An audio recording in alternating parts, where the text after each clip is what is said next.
ভাই, তোমরা জীবনে অনেক মাস্টার দেখেছো, কিন্তু এরকম টেঢাম না হারামি মাস্টার কোনোদিন দেখেছো?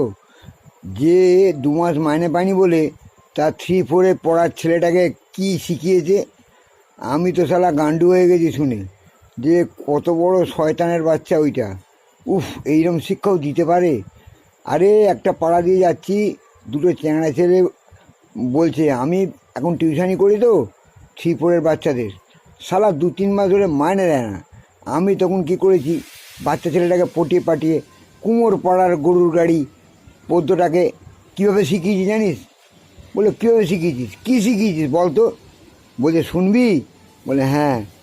বলছে কুমোর পাড়ার কচি নারী, বুকে বোঝাই কলসি হাঁড়ি, গাড়ি চালায় বংশী বদন, ঝোপে ঝাড়ে দেবে চোদন, হাট বসেছে শুক্রবারে প্রদীপ পিসির গুদের ধারে, গায়ের মানুষ ছিঁড়ে ছিঁড়ে সবাই মিলে আঁটি বাঁধে।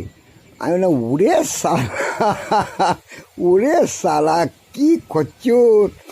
বলছে সালাদের এইভাবেই জব্দ করতে হবে, যারা যারা আমার মাইনে বন্ধ করবে তাদের তাদের এইরকম সব শিখিয়ে দিয়ে আসবো, সারা লাইফটা বরবাদ করে দেবো। আমি বাবা বাবা, কী সুন্দর ছেলে বাবা, তুই বেঁচে থাক, বেশি দিন লাগবে না তারা সমাজটাকে নষ্ট করতে। তুই যতদিন বাঁচবি ততদিনই লাভ। কেন বলতো? তোরা থাকলে তবেই সমাজটা নষ্ট হবে, ভালো লোকের দ্বারা কিন্তু সমাজ নষ্ট হবে না। উফ, কি টিফিনটা হারামি ওই ছেলেটা। আমি ভাবছি এইসব ছেলেপুলেও সমাজে আছে। তোমরা কতজনের সঙ্গে মেশো, কতজনের সঙ্গে ঘোরো। আমি বিভিন্ন জায়গায় যাই, বিভিন্ন কিছু শুনি, যা শুনি তাই সত্যি কথাটাই তোমাদের কাছে পরিবেশন করি।